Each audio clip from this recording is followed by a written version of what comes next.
Hace un rato estábamos orando por esta ciudad, nuestra predicación en esta ciudad. Pero ¿qué tal si la ciudad responde negativamente a nuestra predicación? ¿Qué tal si nos atacan? ¿Qué tal si nos invaden? ¿Qué tal si nos torturan y nos llevan a la muerte? Vivimos en un contexto en la actualidad donde eso no sucede, pero eso ha sucedido en muchos momentos de la historia del cristianismo. Momentos donde las personas salían a predicar a las calles y los perseguían, los torturaban, los mataban, a unos se burlaban de ellos, a otros les hacían cosas grandes. Al final, la palabra del Señor ocasiona furia en el mundo, porque el mundo odia la luz y nosotros estamos en la luz. El mensaje de hoy se llama El testimonio de Cristo sobrevive al odio. Y está tratado sobre el texto en el cual Jesús nos enseña que el mundo nos atacará, que el mundo nos odiará. Pero nos da al mismo tiempo el consuelo de confiar y descansar de que tenemos la victoria frente a todos estos ataques. Cuando estaba preparando este mensaje, recordaba a uno de los primeros mártires de la fe de la iglesia temprana. Se llamaba Policarpo. Él era discípulo del apóstol Juan y fue pastor en Esmirna, donde queda Turquía hoy. A este hombre ya anciano lo llevan a quemarlo en la hoguera. Y cuando lo llevan a matarlo, el procónsul le dice que se refiriera a los cristianos como los ateos. A los cristianos les decían ateos porque no creían en los ídolos y en el César. Que los maldijera tanto a ellos como a su Cristo. Y él dice que no lo va a hacer. Cuando sigue insistiendo el procónsul, Policarpo mira a la multitud y dice: abajo los ateos, refiriéndose a los verdaderos ateos que no creían en el Señor Jesucristo. El procónsul indignado y la multitud indignada lo llevan a la hoguera y vuelven nuevamente a tratar de recriminar su fe y hacerle maldecir a Jesucristo. Y él dice estas palabras: 86 años he servido a mi Señor y Él nunca me ha hecho daño. ¿Cómo pues ahora podré renegar mi fe sobre aquel que nunca me ha hecho daño? Imagínense 86 años, un anciano. A ese hombre lo llevan a la muerte. Y la historia está bastante interesante. Yo le invito a que busque el libro de los mártires de la fe, que cuenta la historia de Policarpo. Y el hombre muere por la fe, como muchos de los cristianos han muerto por la fe. Pero en el fondo sabemos que toda esta muerte y todo este sufrimiento fue una victoria tanto para él como para el pueblo de Dios. Porque a pesar de la furia de este mundo, a pesar de la hostilidad de este mundo, hay hombres y mujeres que no abandonan la fe, que siguen hasta el final y que mueren amando a Jesús. ¿Serás uno de ellos? Esas fueron las palabras que nos consolaron de nuestro Señor Jesucristo. Y el texto de hoy nos dice, si buscamos Juan capítulo 15, y vamos a terminar el capítulo 15 de hoy, sobre las palabras de nuestro Señor Jesucristo. Juan 15 del 18 hasta el 27. Vamos a estar leyendo. Y el Señor Jesús, después de que les dice a sus discípulos que tienen que estar aferrados a la vid verdadera, de que se tienen que fortalecer con el amor mutuo, ahora les dice: pero espérense, porque van a tener problemas. Y aquí, en medio de los problemas que van a tener con el mundo, van a tener que soportar, pero van a triunfar al final. Y dice la palabra del Señor, Juan capítulo 15, verso del 18 al 27. Si el mundo os aborrece, sabed que a mí me ha aborrecido antes que a vosotros. Si fueras del mundo, el mundo amaría lo suyo, pero porque no sois del mundo, antes yo os elegí del mundo. Por eso el mundo os aborrece. Acordaos de las palabras que yo os he dicho. El siervo no es mayor que su Señor. Si a mí me han perseguido, también a vosotros os perseguirán. Si han guardado mi palabra, también guardarán la vuestra. Mas todo esto harán por causa de mi nombre, porque no conocen al que me ha enviado. Si yo no hubiera venido, ni les hubiera hablado, no tendrían pecado. Pero ahora no tienen excusa por su pecado. El que me aborrece a mí, también a mi Padre aborrece. Si yo no hubiese hecho entre ellos obras que ningún otro ha hecho, no tendrían pecado. Pero ahora han visto y han aborrecido a mí y a mi Padre. Pero esto es para que se cumpla la palabra que está escrita en su ley. Sin causa me aborrecieron. Pero cuando venga el Consolador, a quien yo os enviaré del Padre, el Espíritu de verdad, el cual procede del Padre, Él dará testimonio acerca de mí. Y vosotros daréis testimonio también, porque habéis estado conmigo desde el principio. Oremos al Señor. Padre, tu palabra es bendita. Y nos gozamos en ella. Nos gozamos en la fortaleza que encontramos y la esperanza que encontramos en las palabras de nuestro Señor Jesucristo.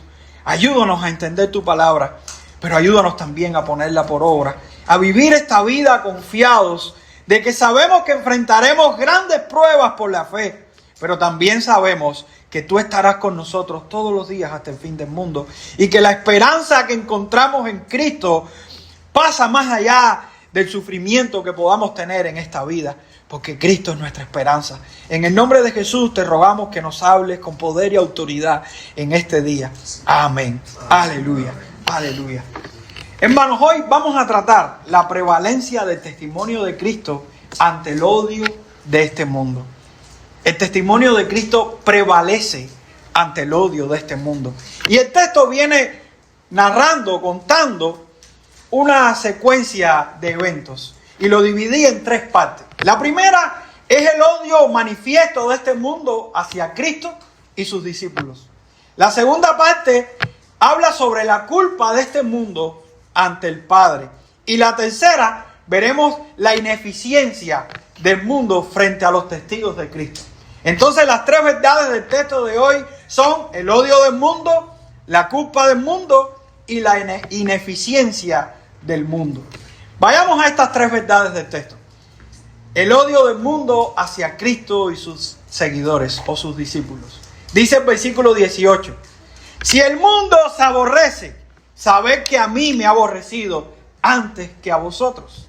Es un hecho, amados hermanos, de que el mundo odiará a todo discípulo de Cristo. Eso es confirmado por las palabras de nuestro Señor Jesucristo en los evangelios.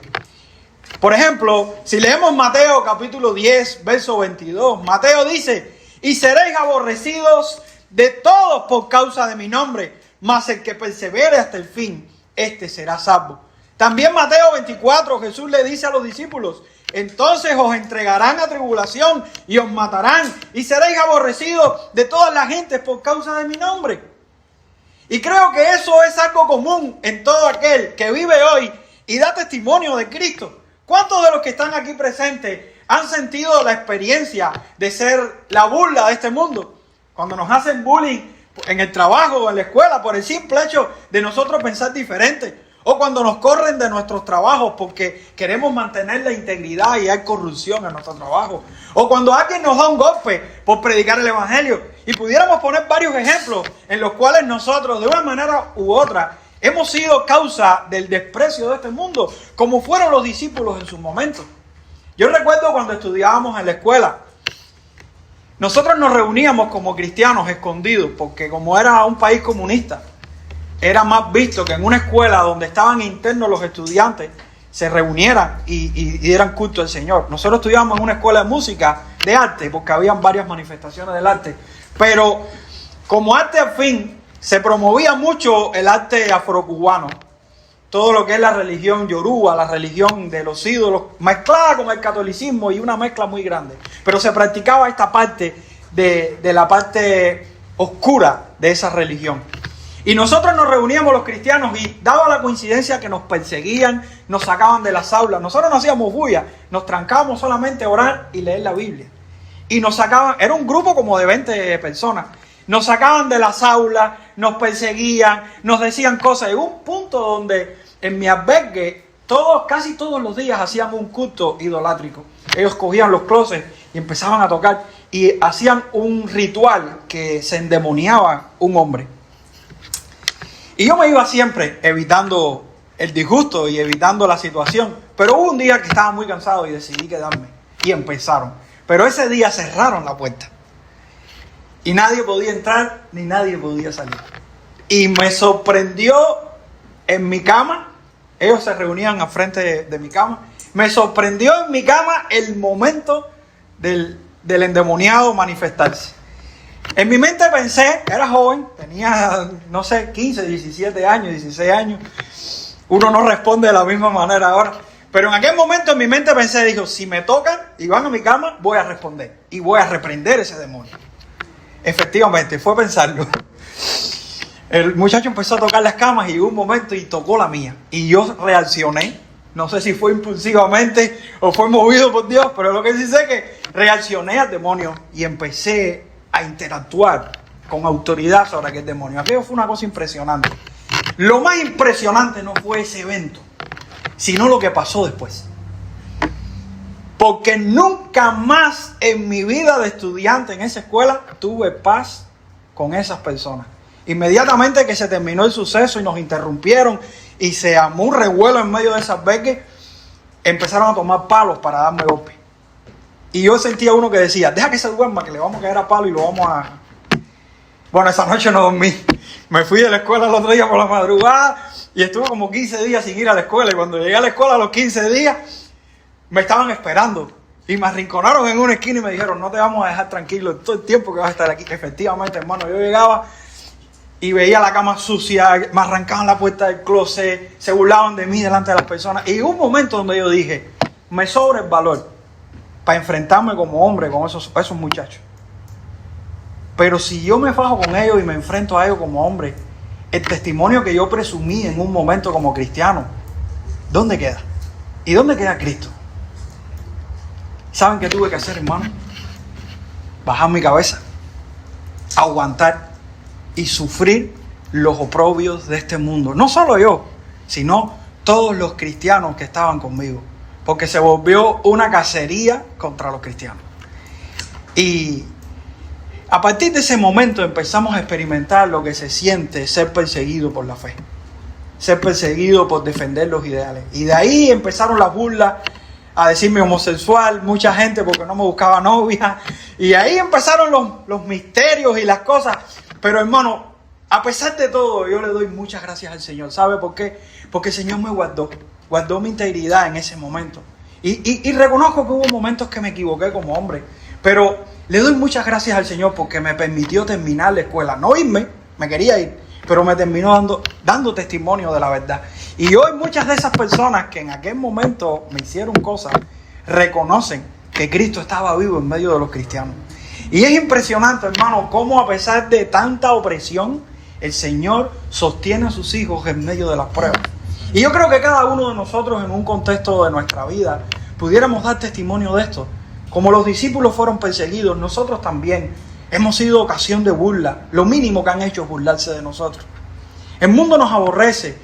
Y no nos aborrece por los errores que cometemos. Nos aborrece por la integridad que tenemos. Por supuesto, ellos usan nuestras debilidades para decir, y eso que son cristianos, y eso que... Pero en el fondo lo que les molesta no es lo que nosotros hacemos más, porque ellos lo hacen también. Lo que les molesta es que nosotros tratamos de guardar la integridad. Y el mundo nos aborrecerá. Por eso Martín Lutero decía, en las cosas ajenas a Cristo, las personas del mundo se llevan como perro y gato. En cambio, en todo lo que concierne a Cristo, sienten un odio unánime. En el fondo, el mundo se une para atacar a los cristianos, aunque se lleven mal. Pero cuando se trata de atacar a un cristiano, lo harán, se unirán. Se unirán todos los partidos opositores, porque lo que no quieren es a Cristo y a sus seguidores. Pero todo discípulo tendrá que consolarse con estas palabras. Nuestro Señor Jesucristo, quien nunca pecó, fue el primero en ser perseguido. Y los discípulos, a pesar de que tendrían que dar su vida por el Evangelio, tienen que consolarse con esto. Cristo fue el que fue perseguido primero que ellos. Si nosotros vemos un bosquejo rápido del odio del mundo hacia Cristo en el Evangelio, hasta este capítulo, vemos cómo en cada capítulo el mundo se levanta contra la verdad del Evangelio y contra Cristo.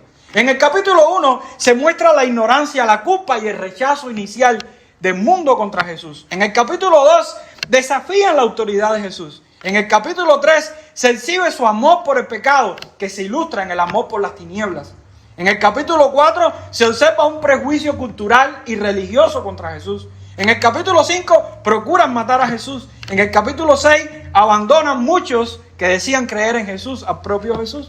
En el 7 conspiran en odio contra Jesús. En el 8 intentan matar a Jesús tomando piedras para lapidarlo. En el 9 rechazan la evidencia del milagro de Jesús sobre el ciego sanado. En el 10 vuelven a tomar piedras para apedrear a Jesús. En el 11, después de la resurrección de Lázaro, acordaron matar a Jesús. En el 12 se exhiben como incrédulos conscientes ante la evidencia. En el 13 le traiciona Judas, uno que estaba entre ellos, pero no era de ellos, era del mundo. Y en el 14 se muestra la guerra espiritual contra Cristo bajo la influencia del propio Satanás. Y ahora estamos viendo en este capítulo las palabras de Jesús advirtiéndonos de lo que va a pasar. Pero esto terminará aquí. Esto seguirá. A punto de que torturarán a Jesús. La tortura de muerte más triste del momento. Y Jesús ha sido perseguido. Tanto Cristo como sus discípulos, hermanos. Y eso es real. ¿Saben por qué? Por la única razón de que somos diferentes a este mundo. Nuestra naturaleza es diferente a lo que este mundo vive. El versículo 19 nos dice, si fueras del mundo, el mundo amaría lo suyo. Pero porque no sois del mundo, antes yo os elegí del mundo. Por eso el mundo os aborrece. El mundo es el sistema de antivalores santos que posee Dios y su pueblo. Son estos seres humanos caídos, condenados, amantes y practicantes del pecado, con una naturaleza corrompida que lo que aman es el pecado. No aman la santidad, no aman la justicia de Dios. Pero los discípulos tienen una nueva naturaleza, tienen una nueva vida transformada. Jesús afirma que los eligió del mundo. Esta obra sobrenatural, establecida en la eternidad, ejecutada en su presente y puesta en marcha en las aplicaciones de ella a través de la vida que ellos deben vivir y viven como creyentes. Vidas de hombres santificados, creciendo en la fe, creciendo en la santidad, creciendo en el amor. El mundo odia esto. Y las evidencias de no tener la naturaleza del mundo son causa de la persecución. Hay montones de ejemplos y todos podemos decirlo. Yo recuerdo los comentarios de mis tíos cuando criticaban a mi papá porque era un alcohólico y un problemático. Pero cuando se convirtió, siguieron los comentarios y fueron peores porque ahora él era un cura. Ahora cuando les predicaba el evangelio, él era un ridículo y un extremista. Y siguieron los problemas aún mayores porque el mundo odia la verdad. El mundo odia este cambio, que es un cambio maravilloso. Pero animémonos con esto. Y no tengamos duda que si somos discípulos de Cristo, seremos perseguidos, pero también seremos escuchados por muchos de aquellos que nos persiguen. Por eso no nos podemos cansar, hermano, porque mucha de esa gente que nos ha puesto tropiezos en el camino, vendrán al evangelio. Dice el versículo 20, acordaos de las palabras que yo os he dicho. El siervo no es mayor que su señor. Si a mí me han perseguido, también a vosotros os perseguirán. Si han guardado mi palabra, también guardarán la vuestra. La vez anterior, Jesús le dice que el siervo no es mayor que su señor, para que miraran en su propio ejemplo ese acto de humildad y de amor al lavarle los pies a sus discípulos. Ellos debían imitar a su maestro en esta verdad. Ellos debían ver en su maestro la práctica de su fe al hacerlos con otros y servirles a otros en amor y humildad. Pero ahora estamos viendo la misma frase que Jesús usa para decirle que ustedes van a ser perseguidos. Por eso Calvino decía que Cristo sufrió en su propia persona y ahora continúa sufriendo en sus miembros. Claro, los creyentes sufren, pero no solo sufriremos, no solo seremos perseguidos, también tenemos la garantía de que muchos de este mundo vendrán a Cristo. Y la palabra que endurece a unos, a otros los libera. ¿O acaso muchos de nosotros no fuimos de aquellos que persiguieron a la fe, que persiguieron a los cristianos, que se burlaron de los cristianos en un momento? Y el Señor nos rescató. Pero ¿cuánto desconocimiento tiene este mundo? ¿Cuánto desconoce este mundo de la obra de salvación por medio de Cristo? ¿Crees que el Padre dará por inocente a todos los que han odiado a Cristo, a sus discípulos y por ende a Él mismo? No, el Padre hará justicia, hermano. Y este mundo es culpable ante Dios. Y esta es la segunda verdad que vemos en el texto. La culpa del mundo ante Dios. El mundo no conoce al Padre. Y eso le convierte en un transgresor contra los que siguen a Cristo, aquellos que son representados por Cristo. El versículo 21 nos dice, mas todo esto os harán por causa de mi nombre, porque no conocen al que me ha enviado. La realidad es que el mundo no puede creer en el Padre. ¿Saben por qué? Porque no creen en Cristo.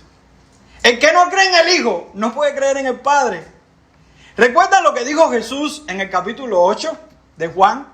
Él le dice, ni a mí me conoces, ni a mi Padre. Si a mí me conocieras, también a mi Padre conocerás. Y cuando en el capítulo 5 le dice, porque el Padre a nadie juzga, sino que todo el juicio dio al Hijo, para que todos honren al Hijo como honran al Padre. El que no honra al Hijo, no honra al Padre que le envió. Entonces, toda incredulidad al Hijo expone al hombre en su culpa ante el Padre.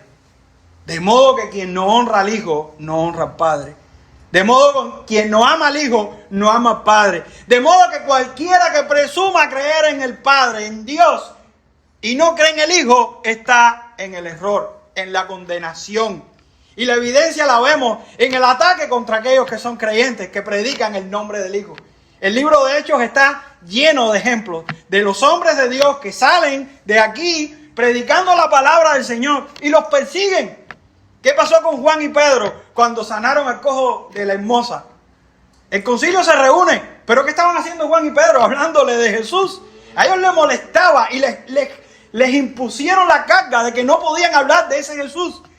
Pero ellos prefirieron obedecer a Dios antes que a los hombres.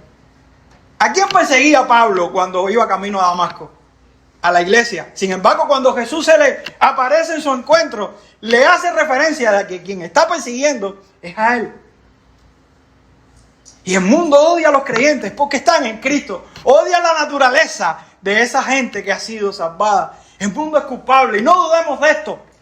Su pecado le lleva a rechazar a Cristo. Ellos oyen de Cristo, pero le rechazan.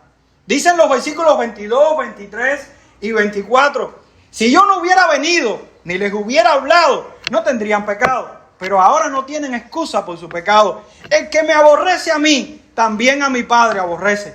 Si yo no hubiese hecho entre ellos obras que ningún otro ha hecho, no tendrían pecado. Pero ahora han visto y han aborrecido a mí y a mi Padre. Hay pecados por ignorancia, por los cuales el ser humano será juzgado.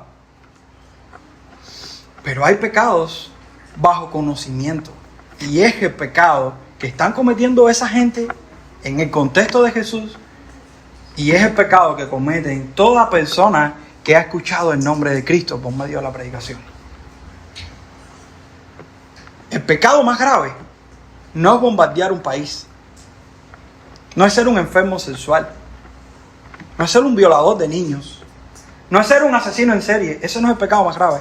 El pecado más grave es escuchar de Cristo y no reconocer que es el Salvador. Escuchen, hermano, no hay pecado más grave que rechazar al Hijo de Dios. Porque ese pecado te llevará a la condenación eterna. Cualquier pecado que el hombre cometa y se arrepienta y venga ante Dios arrepentido, encontrará perdón. Pero aquel que rechaza al Hijo de Dios morirá eternamente. Y una vez que se vaya de esta tierra, no tendrá vuelta atrás.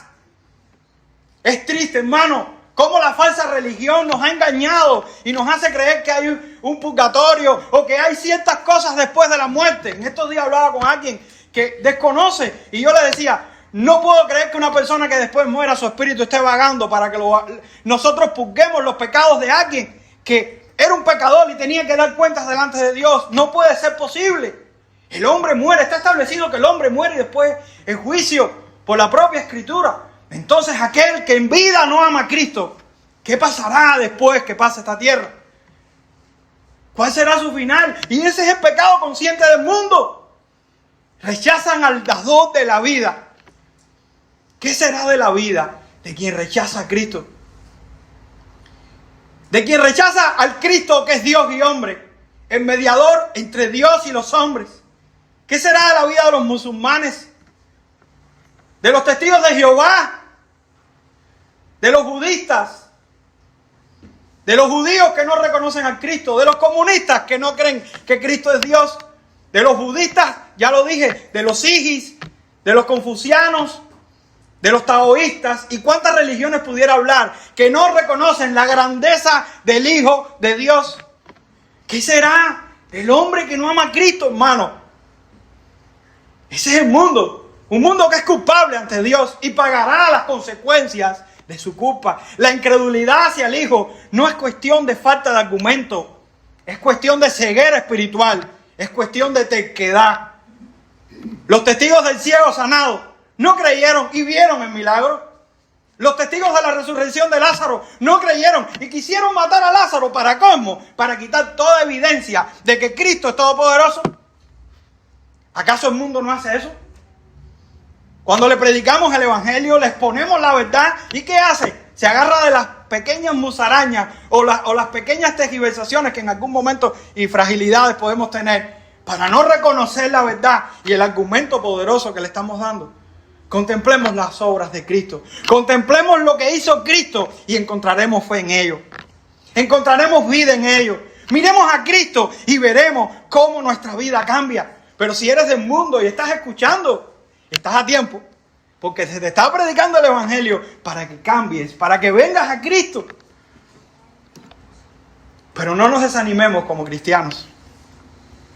Porque las amenazas y los ataques que fueron sobre Cristo y que son sobre nosotros, lo que muestran es la incredulidad y la hostilidad de este mundo. Es parte del cumplimiento irrefutable de las Escrituras.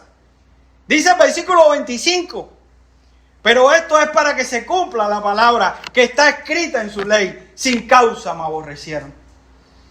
La palabra sin causa, lo que significa es de gratis. Usted no ha dicho la palabra, me lo busqué de gratis, me lo gané de gratis.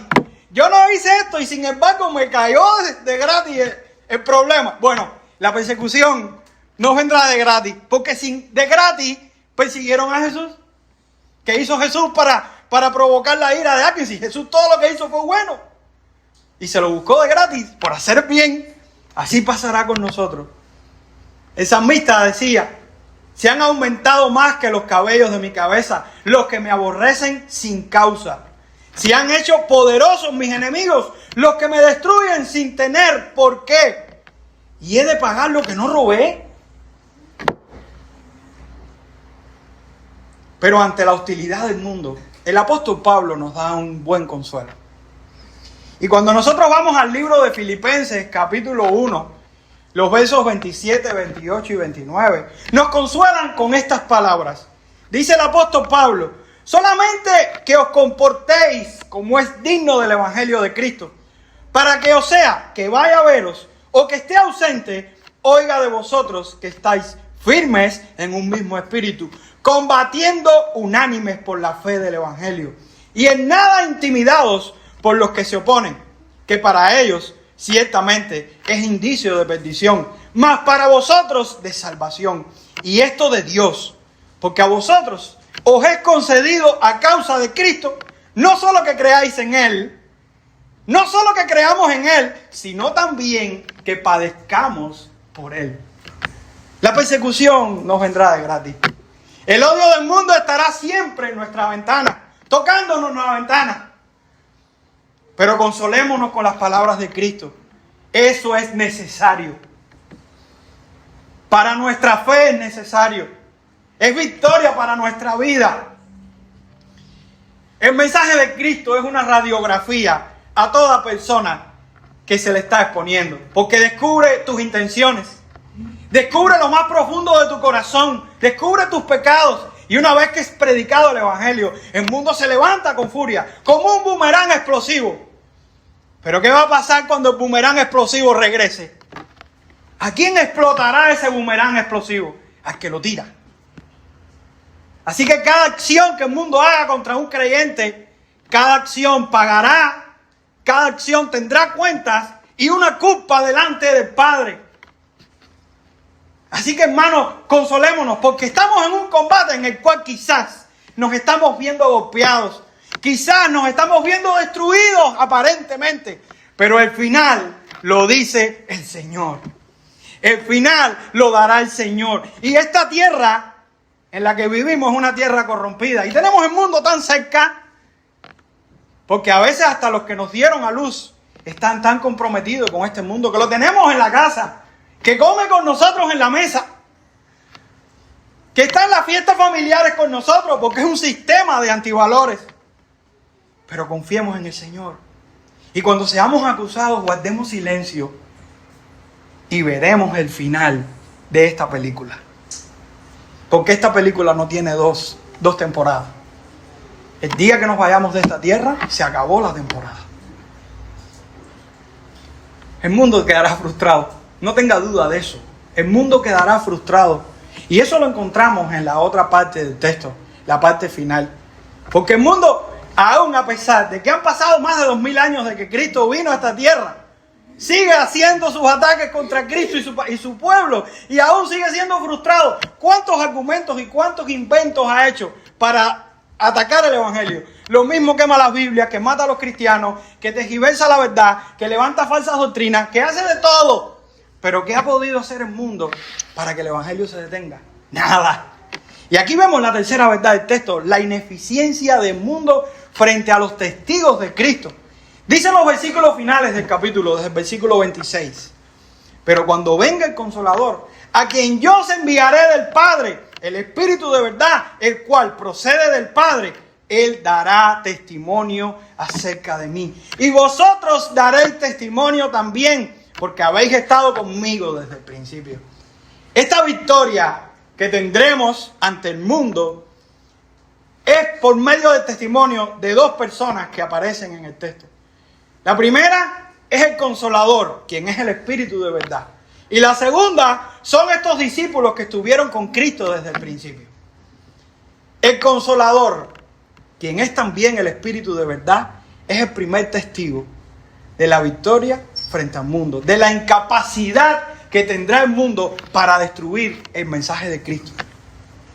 Como Consolador, podemos decir que el Espíritu nos enseña, nos ayuda, nos consuela en medio de nuestras pruebas con el mundo. Según Owen, el Espíritu nos consuela en tres aspectos específicos. Primero, en nuestras aflicciones.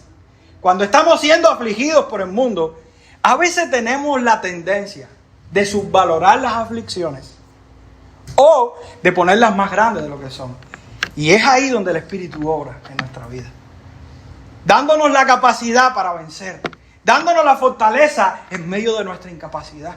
Porque eso lo que nos ayuda es a no ser orgullosos, a no ser arrogantes y a ser dependientes del Señor. Y a que no nos abrume la preocupación y las aflicciones. Pero también el Espíritu nos consuela en nuestros pecados, porque en nuestro combate nos vamos a equivocar. ¿Y qué pasa cuando nos equivocamos? Sentimos dolor, pena, molestia, ira, angustia. Pero es ahí donde el Espíritu nos recuerda la gracia de Cristo. Es ahí donde el Espíritu nos recuerda el amor del Padre. Es ahí donde en medio de nuestro combate, cuando ya estamos a punto de desfallecer, nos levantamos en fe, confiando en las promesas de nuestro Dios, que en Cristo Jesús nos dan la victoria frente al mundo. Es maravilloso saber de que el Espíritu nos consuela y que Él nos está dando testimonio en medio de nuestros combates, en medio también de nuestras preocupaciones, porque nos preocupamos muchas veces cuando el mundo nos está atacando. Pero el Espíritu trata con nuestra falta de claridad, trata con nuestra fragilidad que provoca el pecado, trata con el orgullo en nuestras victorias, trata con la carnalidad a nuestros apegos mundanos, con la fragilidad espiritual, dándonos fuerza, paz, gozo, amor, lo que necesitemos en momentos determinados. Ahí está el Espíritu como consolador, pero también el Espíritu es el Espíritu de verdad. Y como Espíritu de verdad, Él es la verdad en persona, quien guía al pueblo de Dios hacia la verdad que está encarnada en Cristo y su redención. Quiere decir, hermanos, que el Espíritu nos está fortaleciendo en medio de nuestros combates y en medio de nuestra debilidad, pero al mismo tiempo nos está proveyendo todo lo necesario para vivir el Evangelio y gozar el Evangelio en medio de la hostilidad del mundo. Por eso el mundo no nos puede destruir, porque el Espíritu nos da fortaleza cuando no tenemos humanamente. Por eso Policarpo pudo dar su vida y decir, ¿cómo voy a negar a Jesús si Él me ama? Por eso tantos mártires mueren cantando. Por eso tanta gente va a predicar a lugares donde nadie va, a pesar de que los puedan matar, porque saben que el Espíritu les fortalece, les guardará hasta el final. Me consuelan las palabras de Hendrickson sobre esta verdad específicamente. Él dice: ese Espíritu dará testimonio en medio del mundo malvado, dará testimonio contra el mundo, en medio del género humano, dará testimonio respecto a su necesidad. En medio de la iglesia, consolará a la iglesia. No debe restringirse la esfera de su testimonio. Siempre que un verdadero siervo de Dios da testimonio contra el mundo, este testimonio es obra del Espíritu. Siempre que un simple creyente, con su palabra y ejemplo, atrae a otros hacia Cristo, también ello es obra del Espíritu. Ese Espíritu siempre da testimonio en relación con la palabra de Cristo. En general, el mundo que es abiertamente hostil a Cristo no lo recibirá. Sin embargo, hay excepciones de entre los que hoy día son abiertamente hostiles. Algunos serán atraídos, serán transferidos del reino de las tinieblas al reino de la luz eterna. ¿Hubo alguna vez un perseguidor más violento que Saulo? Aquí tenemos la victoria. Porque no solamente el Espíritu nos va a consolar y va a ser Espíritu de verdad en medio de los ataques del mundo para su iglesia, sino también el testimonio, el ser testigo de estos hombres que estuvieron con Jesús y conocieron a Jesús. De hecho, lo dejaron escrito en el Nuevo Testamento. Y después de 2000 años tenemos esa escritura ahí dando testimonio de todo lo que hizo Cristo en sus vidas. Y la palabra testimonio es muy importante aquí en esta porción, porque tiene su raíz. Y su raíz lo que significa es tener en mente, es estar interesado. Por lo que alguien que da testimonio es alguien que recuerda y puede contar acerca de lo que vivió. En el contexto no bíblico, lo que significa es el testimonio legal de hechos, de verdades, de opiniones. Pero para el judaísmo más cercano a Jesús, de los 3 siglos o 2 siglos antes de Jesús, el testimonio implicaba sufrir. Incluso muchos lo catalogaban como llegar a la muerte. ¿Por qué? Porque muchos de los profetas fueron torturados o fueron maltratados y llegaron hasta la muerte. Incluso los macabeos lo veían de esa manera. Pero Juan da una connotación específica sobre la palabra testimonio. Y esto es curioso, porque el testimonio era más que la declaración de que Jesús hizo cosas. El testimonio para Juan era la persona de Cristo, el Hijo eterno de Dios encarnado. Era una persona, era su vida el testimonio. Era más que contar los hechos de alguien. No hables de lo que hizo solamente. Piensa en quién hizo las cosas. ¿Quién es Él? El Hijo de Dios. Pero Juan también usa el testimonio como confesión presencial. ¿Y esto qué implica? Esto implica que el testimonio es parte de los que confiesan. Pero lo curioso es que no solamente para Juan dar testimonio son las personas que vieron con sus ojos lo que está pasando, sino los que tienen una experiencia de la gloria de ese Hijo de Dios. De modo que ese testimonio se puede dar en la magnitud de cualquier creyente de cualquier época que pueda dar evidencia de que Cristo es su Señor y de que Cristo es su Salvador. Y el término testimonio, después de este momento, empieza a tomar una connotación más profunda. ¿Por qué? Porque estas personas hasta este momento daban testimonio de Cristo, pero no tenían que morir. ¿Y qué pasó con esos 12 discípulos que estaban con Jesús? En este momento eran 11. Todos fueron perseguidos por el mundo. Y 10 de ellos murieron por tortura. De diferentes maneras. A uno le clavaron una lanza, a otros los crucificaron, a otros le cortaron la cabeza, en fin.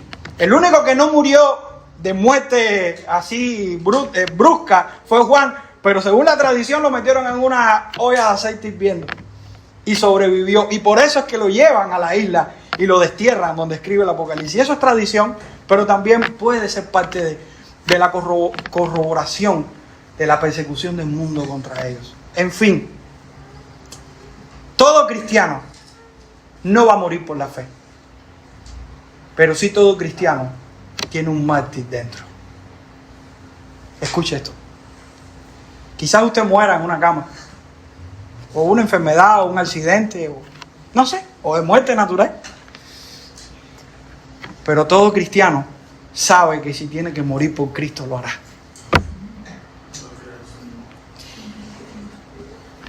Y en ese momento el Señor nos dará la fuerza. Pero todo cristiano sabe que si Cristo nunca le ha hecho nada, ¿cómo va a negar a Cristo? El mismo Pedro que lo negó después, ¿qué hizo? Murió por Cristo. Hermano, es tan glorioso saber de que cuando el mundo se levante en su hostilidad contra la iglesia de Cristo, no podrá permanecer en esa maldad, terminará extinguido, derrotado. Y este texto de hoy nos consuela, porque nos consuela ante la verdad de que la palabra de Cristo, el testimonio de Cristo, la vida de Cristo, permanecerá ante el odio. Y si el odio se levanta, más fuerte será el testimonio. Y si más nos persiguen, más fuerte será el testimonio. Y esto nos debe consolar porque el mundo nos odiará. Sí, nos odiará.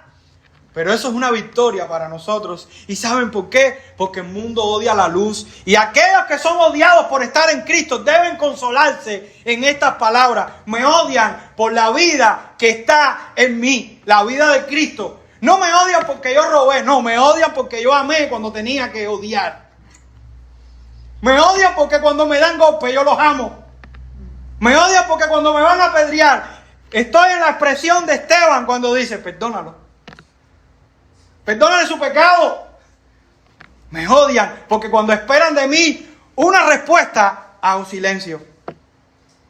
Por eso me odian. No me odian porque yo soy igual que ellos, me odian porque soy diferente. Y esto nos debe consolar. ¿Por qué? Porque esto es un indicio de que tenemos la simiente de Dios en nosotros. De que tenemos esa semilla de vida, la cual dice, ¿por qué me odian? Porque me lo busqué de gratis, porque estoy en Cristo. ¡Qué gozo, hermano! ¡Qué gozo que nos odien! ¡Qué gozo que nos maltraten! No es que somos masoquistas, porque nadie quiere sufrir. Pero en el mismo momento estamos diciendo, ¿por qué me tratan así si yo no le he hecho nada? Ah, porque Cristo vive y vive en mí. Están viendo la luz en mí. Y ellos son tan malos que no resisten la luz. El mundo está condenado y no lo dudemos. Su violencia va a ser corta. ¿Por qué va a terminar aquí? Su aparente victoria es momentánea. Sus ataques solo serán escritos en una lista para ser condenados al final. Pero si hay alguien del mundo entre nosotros, abra sus ojos, entienda que el único camino es Cristo. Y si te has vuelto enemigo de la verdad del Evangelio, si te has vuelto enemigo de la ley de Cristo, es día para arrepentirte. Porque el mundo perecerá, pero los que hacen la voluntad del Señor permanecerán para siempre. Y aquí está la victoria. El Espíritu se encargará de fortalecerte hasta el final. Él será tu consolador en medio de las pruebas. Él será la revelación para que puedas entender el Evangelio y aplicar el Evangelio en cada momento y en cada dificultad de tu vida. El Espíritu lo hará. Los apóstoles dieron testimonio con su vida, sellaron ese testimonio con su muerte. Y muchos cristianos en la historia, consolémonos porque ellos estaban viendo la eternidad. Ellos estaban viendo algo que hoy no vemos, pero ellos lo vieron y se fortalecieron en esto y confiaron en las promesas de Cristo. Así que, hermano, en esta mañana, yo no sé cuáles son tus luchas. Yo no sé quién te está atacando y de qué manera te está atacando. Quizás es tu familia misma. Pero Cristo está contigo. El Espíritu está en ti. Y tenemos el testimonio de la Escritura y el testimonio de la historia para fortalecernos y decir, yo soy uno más de esos mártires. Y quizás no muera por el Evangelio, pero dentro de mí hay un mártir por la fe. Oremos al Señor y demos gracias al Señor. Padre, es tan maravillosa tu palabra. Es tan consoladora y esperanzadora tu palabra que nos lleva a vivir por encima de nuestro propio contexto.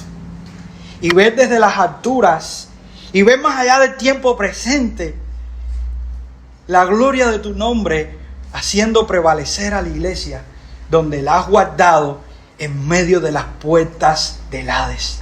Pero tu palabra enseña que las puertas del Hades no prevalecerán contra ella. Y nosotros como parte de la Iglesia Universal estamos aquí confiando en tu palabra, llenos de debilidades, llenos de defectos, llenos de incongruencias en muchas ocasiones, pero confiados en tu palabra y en la obra de aquel Cristo, el cual nos salvó y nos eligió y nos fortalece por el poder de su Espíritu.